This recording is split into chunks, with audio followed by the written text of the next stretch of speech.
¿Cuántos están alegres de estar en la casa del Señor, iglesia? Fíjense de que este día hay algo que quiero compartir con usted y que en realidad el objetivo de compartir esto es que juntos podamos estimular nuestra fe. Una de las cosas que últimamente en mi corazón creo percibir del Espíritu Santo es de que nos estamos descuidando de pelear por nuestra vida espiritual. Y fíjese que a veces usted y yo sabemos lo que es el bautismo con el Espíritu Santo. Muchos de los que estamos aquí hasta hemos recibido el don de lenguas, hemos recibido diferentes dones, pero nos conformamos a retirarnos de la iglesia como venimos, porque estábamos cansados, porque teníamos problemas, porque sentíamos depresión, etcétera. Yo entiendo, porque tengo una vida normal como la suya. Cerramos 5:30 y algunos clientes llegan a las 6. Venimos después de un día de estar parados. Gente que le hostiga, gente que le molesta, gente que le critica, gente que lo está, pero le jala los pelos. Y usted tiene un día estresado, lo entiendo. Pero cuando venimos a la casa del Señor, la unción que el Señor tiene para usted, nada lo debe de estorbar. Nada lo debe de estorbar. Ahora, claro, esto es una lucha personal. Esto es algo que depende de mi esfuerzo, de que yo, así como puedo irme lleno de la presencia de Dios, así puedo retirarme igual. Nadie dirá nada. Nadie opinará más, nadie opinará menos, pero observo que a veces el Señor tiene preparado para nosotros una mesa. Y tal vez podría servir esta analogía que le voy a decir. ¿Cómo se siente el padre o la madre que con esfuerzo, con trabajo, con entrega, pone un plato de comida en la mesa para su hijo, y su hijo lo que hace es despreciar, darle espalda y decir no quiero? ¿Cómo se siente el padre? ¿Qué fue lo que Jesús hizo para servirnos una mesa con manjares? ¿Acaso no fue ser colgado en la cruz del madero para que usted y yo podamos disfrutar los manjares del reino, iglesia? Claro que sí. Por eso yo quiero animarle esta noche para que no veamos la mesa y digamos, no tengo hambre. No, corra los manjares del Señor, porque el Espíritu Santo tiene para usted cosas maravillosas. Cuando la iglesia puede despertar en un avivamiento, cuando juntos nos unamos a luchar por una bendición espiritual. Fíjese por favor, el tema que vamos a compartir esta noche es muy especial. La autoridad del creyente. La autoridad del creyente. Le voy a hacer una pregunta: ¿cuántos tienen autoridad en este lugar? Amén. En el aspecto secular o en el ámbito natural, vamos a ver una confusión en dos términos interesantes: autoridad y poder. No es lo mismo esos dos términos, ya lo vamos a ver en la Biblia. Cuando hay personas que muchas veces tienen como la capacidad de conducir, de dirigir, de gobernar, etcétera, no significa que tengan poder. Otras veces hay personas que tienen poder, pero no tienen autoridad.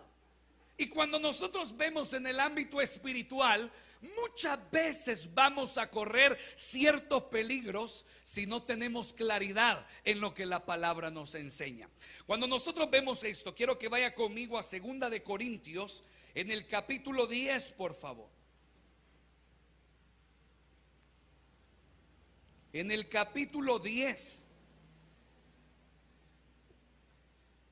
Declaro en el nombre del Señor que usted aprenderá esta noche este principio, hermano. La autoridad del creyente. La autoridad del creyente. 2 de Corintios capítulo 10. Capítulo 10.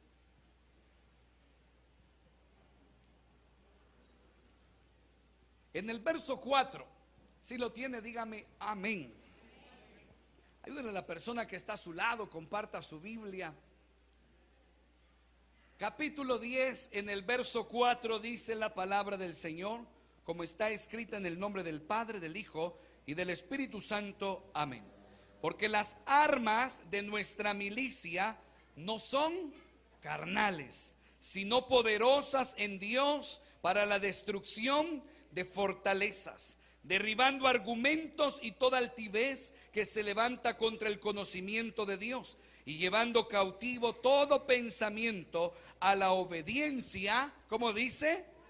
A Cristo. Leamos el verso 4, pero ponga el sentido en esta lectura, no solo por leerlo. Verso 4 a la cuenta de 1, 2, 3. Porque las armas de nuestra milicia no son carnales, sino poderosas en Dios para la destrucción de fortalezas. Padre, queremos de todo corazón clamar porque esta palabra no sea teoría. Si ya lo sabemos, permítenos por favor, Espíritu Santo, activar, Señor, con acciones lo que ya hemos conocido. Si lo desconocíamos, por favor, ayúdanos a atesorar este principio para activar mejor nuestra fe y saber, bendito Dios, que en tu nombre somos capaces, Señor, de lograr cosas maravillosas. Padre, que lo que escuchemos sea para edificación de nuestras vidas. En el nombre de Jesús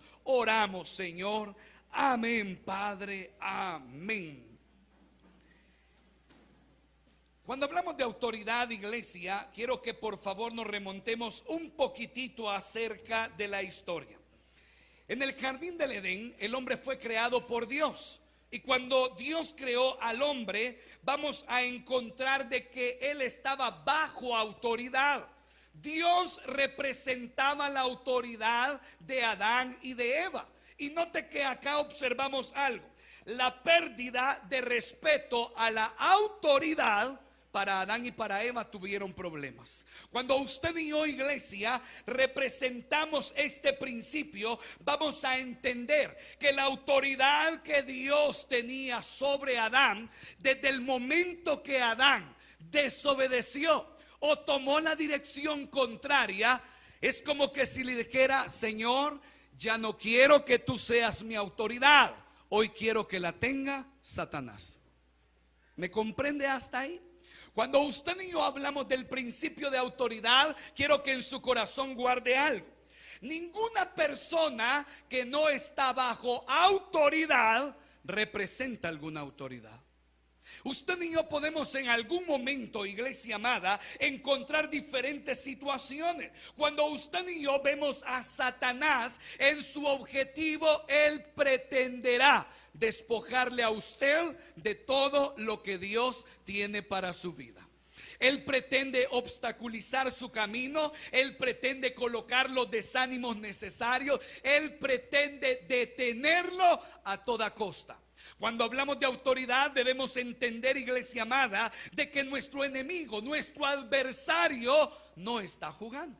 Por eso es que usted y yo debiéramos prestar atención a aspectos importantes como lo que el ministro de alabanza hacía hoy al principio. Él preguntaba: ¿cuánto respiran? Y algunos 2, 3, 4, 5, 8, 10, un poquito más, decían amén.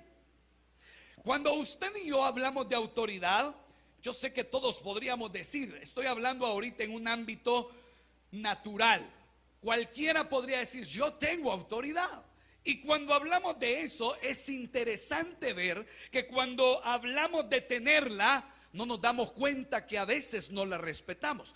¿Cuántos saben de que la persona que está acá, sea lo que está haciendo, es la autoridad en ese momento dentro de la iglesia? ¿Amén? ¿Amén o no amén? Debemos estar de acuerdo. Cuando usted y yo reconocemos autoridad, entenderemos que la persona que está acá está dirigiéndonos. Y cuando la persona que nos dirige conforme a la Biblia, usted y yo debemos participar de esa dirección. Amén. El hermano preguntaba: ¿cuántos respiran en este lugar? Voy a preguntarlo yo. ¿Cuántos respiran en este lugar? Digan amén. Eso cambia. El hermano decía: ¿cuántos han venido a alabar al Señor? Y usted responde: es diferente. Cuando usted y yo empezamos a hablar de autoridad, amada iglesia, necesito que lo entendamos no desde un ámbito en donde yo puedo hacer lo que yo quiero. La autoridad no es eso. La autoridad, cuando empezamos a observar el principio bíblico en el capítulo 10, verso 4, se nos habla de armas, se nos habla de lucha, se nos habla de guerra, se nos habla de enfrentamiento. ¿Qué quiere decirnos el apóstol Pablo cuando nos menciona que tenemos armas? Nos quiere decir que nuestro adversario utilizará lo necesario para derribarnos a usted y a mí. Cuando el Señor habla a través de Pablo, Él dice, sus armas no son, ¿qué dice la Biblia? Carnales, sino que dice, iglesia, poderosas en Dios para la destrucción de fortalezas. Cuando empezamos a hablar de la autoridad del creyente, vamos a tener que ver ejemplos prácticos, como por ejemplo, nos pasa acá en la iglesia. Los diáconos dicen, por ejemplo, hermano, siéntese acá adelante. Y verdad que nos cuesta hacerle caso a los diáconos. ¿A cuánto les cuesta hacerle caso a los diáconos? Sincero. Ahora, ¿es lo correcto? Hasta con la cabeza agachadita. No, pastor. ¿Por qué? Porque son una autoridad. Ahora, quiero que entienda un principio importantísimo. La autoridad tiene límites, y en ese sentido vamos a conocer 3 niveles en donde la autoridad usted y yo tenemos que respetar. El primer nivel en donde la autoridad se respeta, iglesia amada, es en la familia. ¿Cuántos saben de que en casa, cuántos son hijos acá? Levánteme la mano los que son hijos. Yo soy hijo también. ¿Cuántos saben de que en casa el que manda es papá y mamá? ¿Y cuántos hacemos caso? Les vamos a preguntar a los papás si es cierto. Ahora, cuando hablamos de autoridad, debemos entender, iglesia, de que hay ciertos límites.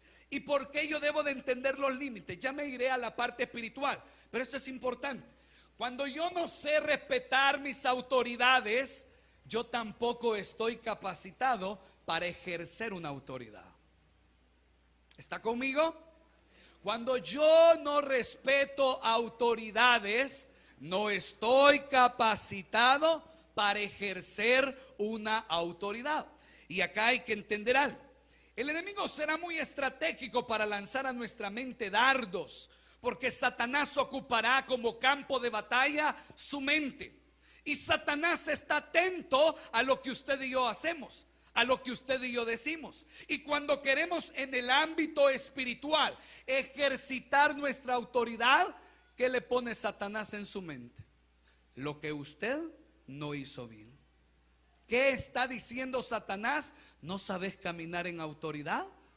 No ejerzas autoridad. Es aquí donde empieza lo que yo quiero que usted y yo entendamos. Uno de los niveles también, que también la autoridad representará algo en donde tenemos límites y hay que respetarlos, aparte de la familia, es en la iglesia. Amén. Amén. ¿Cuántos saben que en la iglesia hay autoridades? Mire, y acá hay que entender algo también. Muchos de los que manejan, o muchos de los que tal vez tienen una vida común y han tenido que relacionarse con algún policía, a veces los policías no nos caen bien, por cómo nos tratan, por cómo nos dicen las cosas, por cómo ellos a veces quieren ofenderlo a uno. Y bueno, son medidas para que uno pues agache la cabeza, ¿verdad? O los soldados, no hay que dejar atrás los soldados porque también. Ahora, usted y yo podemos decir, a mí me cae mal ese policía, pero es autoridad delante de usted. Le puede caer mal, pero si le va a poner una multa, se la va a poner. Le voy a poner queja a tu jefe, póngale queja, se la va a poner. ¿Por qué? La autoridad tiene límites. Es como cuando yo recuerdo que mi mamá me decía, hablando siempre de la familia, cuando yo le respondía, mi mamá decía 2 palabras, yo respondía como 20 palabras. Y yo recuerdo que decía, ni vas a sentir a dónde te van a salir volando los dientes. Usted sabe que ese tipo de advertencias son criminales, ¿verdad? Y es ahí donde usted y yo entendemos algo. La autoridad tiene un límite. A veces yo puedo querer ejercer autoridad, pero hay cosas en las que la autoridad tiene límites y donde yo debo de respetar esa autoridad. Otra de las áreas donde la autoridad representa límite es en la sociedad. Y es aquí donde se ven todas las cosas de nuestro día a día. En las escuelas hay autoridades. En las universidades hay autoridades. En la calle hay autoridades. La policía es autoridad, etcétera.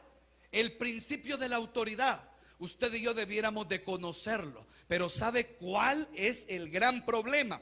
No nos gusta obedecer. No nos gusta obedecer. ¿Está de acuerdo conmigo, iglesia? Y aunque no esté de acuerdo, yo recuerdo que una vez venía con respecto a esto. Qué terrible.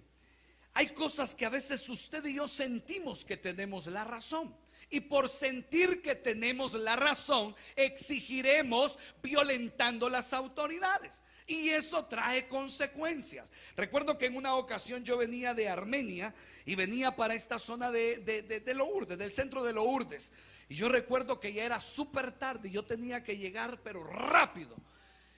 Y recuerdo que los carros del otro carril encendían las luces. Yo decía, estos son locos, ¿verdad? Saber qué es lo que traen. Cuando de repente paso una curva, veo que a lo lejos estaban unos policías así. Ay, Señor, dije. Y yo recuerdo que solamente me hizo así. ¿Y sabe qué hice? ¿Ah? Me convertí en un Fast Furious. No me detuve. ¿Sabe cuál fue mi sorpresa? Que adelante estaba un retén. ¿Y sabe qué hizo la policía? Ahoríguese, por favor. ¿Y sabe qué hicieron? Ejecutaron al doble lo que me pudieron haber puesto en la primera. ¿Cuál fue el problema? Desobediencia. Desobediencia. ¿Tuvo que haber sido así? No, en ningún momento. Yo recuerdo que en una ocasión hay policías, yo me imagino, me hubiera detenido y le hubiera dicho, seamos amigos, hombre. Y tal vez me hubiera perdonado. Ahora sí, dice. Recuerdo que en una ocasión, y note que esto es increíble, le cuento cosas para que usted entienda que la autoridad, aun cuando a usted y a mí nos moleste, ellos siguen siendo la autoridad. ¿Sí? Recuerdo que en una ocasión venía de Santa Tecla para Lourdes otra vez. Y recuerdo que no sé qué de perfecto tenía el carro, que las luces tenían falso. Era un falso, no era algo que yo lo premedité que así iba a venir. Y recuerdo que por las delicias se me apagaron las luces. Eran tipo 6:15, 6:30. Ya debían venir encendidas las luces. Señor, dije. Y siempre ahí por las delicias hay un retén. Me voy a ir topadito a un camión para que no me detengan. Con aquella planificación ya, ¿verdad? Yo recuerdo de que el policía hasta se intentó meter por el camión y me hizo así y me detuvo. Ay, Señor. Y yo recuerdo de que empezó a decirme, mire, por esto es una multa y aquí y allá, y etcétera, etcétera, etcétera, etcétera, etcétera. Mire, perdóneme, le dije, no es mi culpa, y yo necesito llegar rápido a mi casa y esto no es problema de irresponsabilidad, un desperfecto mecánico. ¿Cómo va a llegar a Lourdes? Me dijo, si usted no lleva luces.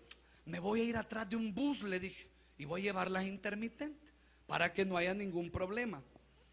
Y solo le hacía así. Permítame, me dijo. Y se fue para la patrulla.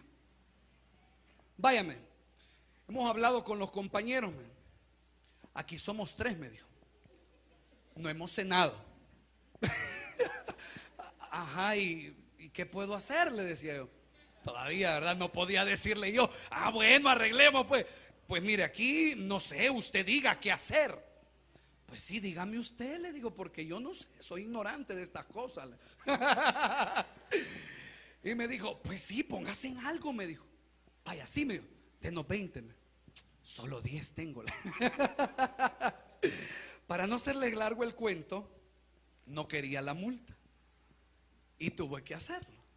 Me sobornaron los policías. Ahora, el punto es el siguiente. Cuando usted y yo empezamos a observar cosas como estas, es probable que usted y yo sintamos cólera, nos moleste, porque hay incomprensión, no hay apoyo, no hay ayuda en algo que tal vez no es nuestra culpa. Pero la autoridad, según el principio, sigue siendo autoridad. ¿Estamos claros ahí, iglesia? Quiero que guarde eso. La autoridad sigue siendo autoridad, aunque a mí no me parezca. Eso es principio para ejercer autoridad. Entonces, iglesia, si yo definiera la autoridad en el ámbito espiritual, dijéramos de la siguiente manera: autoridad es un principio espiritual otorgado por Dios, a través del cual se regula la conducta de los seres humanos. Las autoridades son para regular las conductas, y el Señor ha puesto las autoridades. Vaya conmigo a Romanos, por favor. Romanos capítulo 13. Romanos capítulo 13.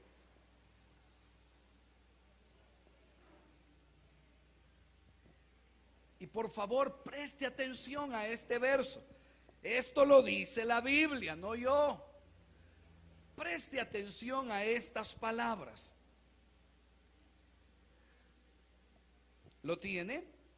Romanos capítulo 3 en el verso 1 dice: sométase toda persona a las autoridades, ¿qué dice? Superiores. Escuche bien esto: porque no hay autoridad sino de parte de Dios, y las que hay por Dios han sido establecidas. ¿Cuántos dicen amén a esta palabra? ¿Esto es cierto lo que dice la Biblia? Iglesia, ¿es cierto lo que dice esta porción de la Biblia? Amén. Entonces aquí inicia nuestra labor de reconocer nuestra autoridad. Cuando usted y yo reconocemos, iglesia, acerca de la autoridad que hemos recibido, una de las cosas que estropeará esa autoridad es la desobediencia. Usted no puede tener autoridad cuando no está bajo autoridad. Si usted no reconoce autoridad, no tiene por qué demandar autoridad. Entonces veamos cómo se alimenta este principio. Primero, la autoridad no es lo mismo que poder. Para eso necesitamos entenderlo en dos ejemplos de la Biblia. Vaya conmigo a Lucas capítulo 5 y se lo voy a demostrar. Lucas capítulo 5.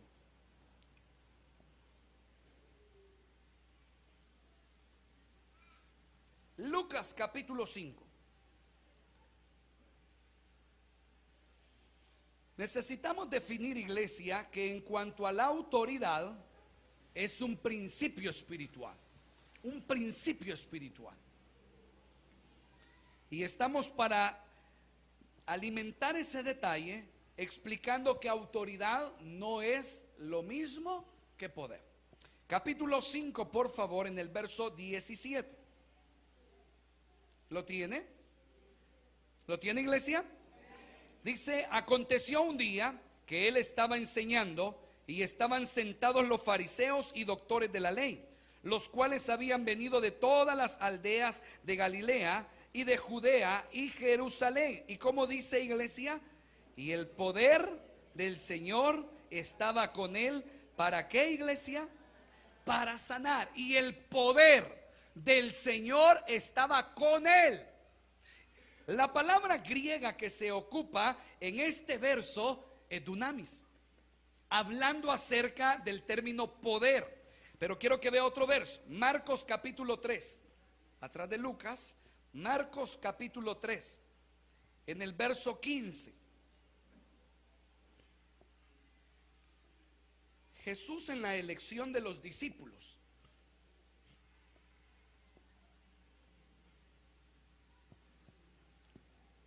Marcos capítulo 3, en el verso 15. ¿Lo tiene? Verso 15 dice: y que tuviesen, ¿cómo dice, iglesia?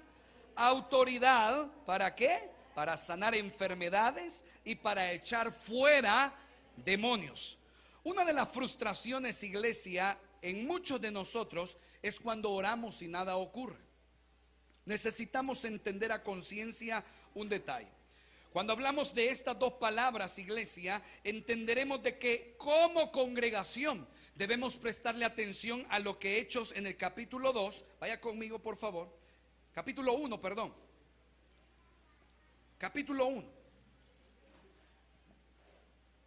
capítulo 1, verso 8, muy conocido este verso. ¿Cómo dice, iglesia?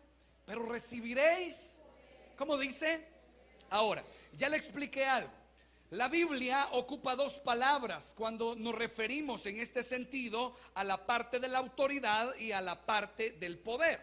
Cuando habla del poder de Jesucristo, en la palabra, en el texto original dirá dunamis. Pero cuando Jesús está encomendando a los discípulos, Él les entrega autoridad, ocupando la palabra exousia. Cuando hablamos de esos términos, vamos a tener que distinguir algo. Usted y yo, iglesia amada, podemos ser muy emotivos, podemos ser muy dinámicos, muy extrovertidos tal vez, pero debemos entender que el poder que necesitamos para que algunas cosas se ejecuten no está en nosotros, sino en el Señor.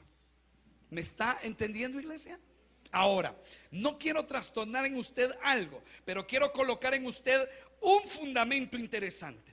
¿Cómo es posible entonces, pastor, que vamos a hacer cosas mayores de las que Jesús ha hecho? Aquí hay que entender algo. La iglesia debe darse cuenta que la visitación del Espíritu Santo es necesaria para poder sobrepasar las acciones que a nosotros nos están limitando. ¿Y de qué estamos hablando?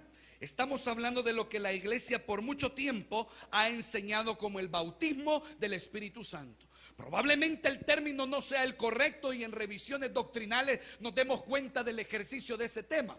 Pero acá hay que aclarar algo. La iglesia en el siglo XXI se ha dormido más que aquella gente del siglo anterior, que quizás era muy ignorante, probablemente ignorante, pero tenía el poder del Espíritu Santo. Entonces, ¿qué hacemos, pastor? Aquí viene el reto. Nuestra vida espiritual es una lucha. Cuando hablamos, iglesia amada, de que tenemos autoridad, ¿para qué tenemos autoridad? Le voy a explicar algo. Tiene autoridad para que cuando usted venga a la casa del Señor y el diablo le quiera robar bendiciones, usted pelee, porque tiene autoridad por la sangre de Jesucristo para recibir unción del Señor.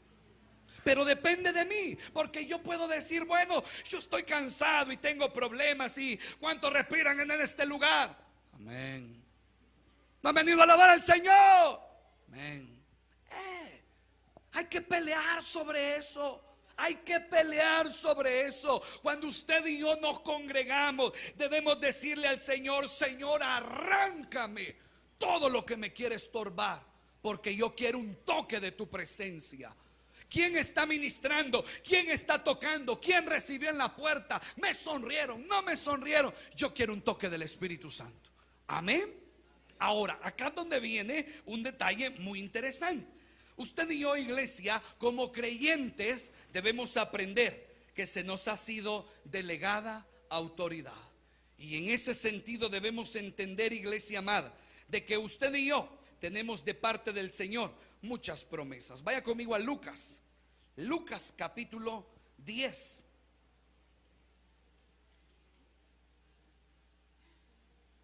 Y note por favor qué es lo que dice este verso. Lucas capítulo 10.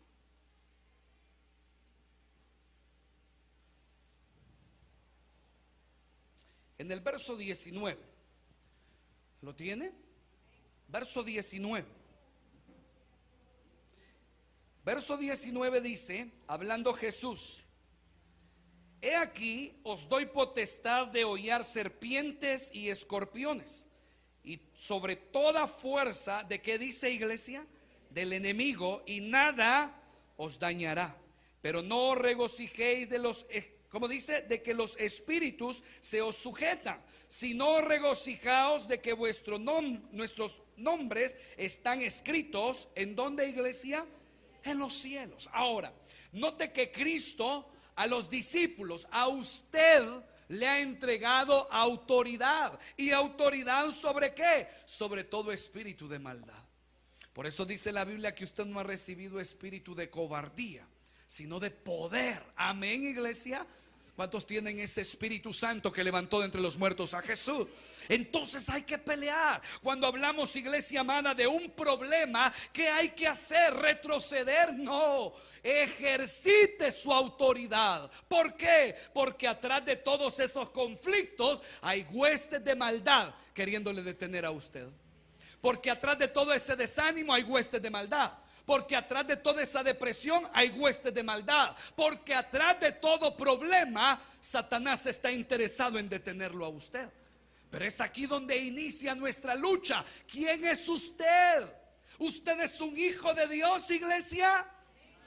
Si es un hijo de Dios, ha recibido autoridad. ¿Para qué? Para que ante usted, por la sangre de Jesucristo, se someta a toda hueste de maldad. Pastor, yo no puedo dejar esto. Ejercite su autoridad. Yo siento que me cuesta, pastor. Ejercite su autoridad. ¿Contra qué usted y yo ocupamos esta capacidad? Por favor, no pierda de vista el concepto. Cuando hablamos, iglesia amada, de autoridad, es poseer la facultad de controlar, de dirigir, de tomar decisiones sabias. Usted tiene la guianza del Señor, la mente de Cristo. Usted sabe cómo accionar. Y por favor, guárdelo en su corazón. La mayor motivación de su lucha espiritual no debe de ser sobre lo que alguien le dice a usted, sino sobre lo que usted desea del Espíritu de Dios. Si usted del Espíritu Santo quiere que le ministre un don, que le ministre algo de su poder, es según nuestro esfuerzo que recibimos. Pero si usted y yo venimos, imagínese que el pastor viene deprimido, los diáconos vienen deprimidos, los líderes vienen deprimidos, la iglesia viene deprimida y todos tenemos depresión. Y entonces estamos diciendo, ay, ¿cuántos están contentos, hermano? Amén. Pero no es cierto. No es cierto.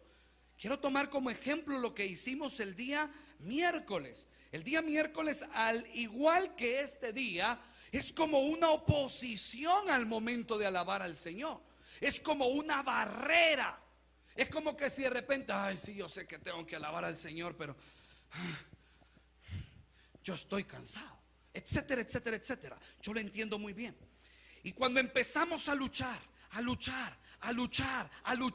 de repente terminamos en un momento de adoración que llena el corazón. Eso es lo que el Espíritu Santo desea.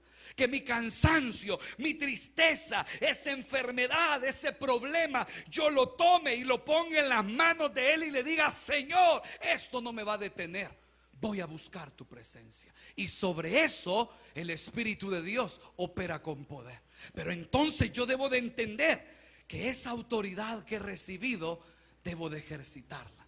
Iglesia amada, cuando usted y yo encontramos en el capítulo 1, en el verso 8 de Hechos, se nos decía, el Señor prometiendo al Espíritu Santo de que íbamos a recibir poder. Y acá hay que aclarar algo. Quizás teológicamente no exista eso que por mucho tiempo a nosotros nos ha mantenido en esa búsqueda. Pero créanme que yo prefiero los conceptos obsoletos u ortodoxos de la iglesia a lo que la teología me dice hoy. Yo prefiero que la iglesia busque el bautismo con el Espíritu Santo y no se esté enfriando más de lo que está. ¿Por qué, pastor? Porque la iglesia de este tiempo ha dejado de conocer el poder de Dios, porque ya no busca con entrega al Espíritu Santo. ¿Qué necesitamos? Nada. Solo su voz, su corazón. Bueno, pero si aquí la tengo, pastor. Entonces, ¿qué hacemos? Clamemos. ¿Y qué significa clamar? Significa gritar, significa desesperarse. Iglesia amada, la música termina, los instrumentos paran y todos nos callamos. La música no es la que dirige la alabanza ni la búsqueda de nuestros corazones. Usted y yo tenemos que pelear. Que si el pastor dijo amén y en esta iglesia no se ha sentido un mover del Espíritu Santo, por favor sigamos hasta que el Espíritu de Dios toque nuestros corazones. Pero eso tendrá una lucha. Que de repente nosotros digamos, hermanos, son las 8:30. Yo siento que hemos estado fríos en esta adoración. Seguimos. Ay, aquí viene ya nuestra parte. ¿Qué decimos? No, pastor, hay que irnos para la casita. ¿Me explico? Entonces, ¿qué hacemos, pastor? Desde el principio, cuando usted se está listando para venir a la casa del Señor, dígale a Él: Señor, yo voy a buscar un toque de tu presencia. Y póstrese, clámele al Señor. Dígale a Él cuando usted siente esos dardos encendidos de fuego: Señor, aquí estoy, no me voy a dejar vencer. He venido por tu presencia y yo voy a llevarme un toque de ti. Y eso mueve la mano de Dios, porque el Señor sabe que en nuestra vida hay fe. ¿Qué necesitamos, iglesia amada? En medio de todo lo que en nuestro día atravesamos, necesitamos ejercer nuestra autoridad. Así como el Salmo 103. Léalo conmigo, hermano. Léalo conmigo, por favor.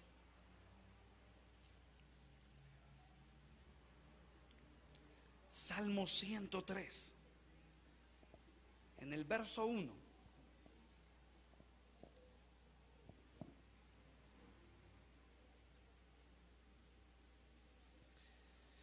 ¿Lo tiene, iglesia? Verso 1 dice: bendice, alma mía, a Jehová, y bendiga todo mi ser su santo nombre. Bendice, alma mía, a Jehová, y no olvides ninguno de sus beneficios. Él es quien perdona todas tus iniquidades, el que sana todas tus dolencias, el que rescata del hoyo tu vida, el que te corona de favores y misericordias, el que sacia de bien tu boca, de modo que te rejuvenezcas como el águila. Cuando nos venimos para la casa del Señor, como el salmista, digamos: bendice, alma mía, Jehová.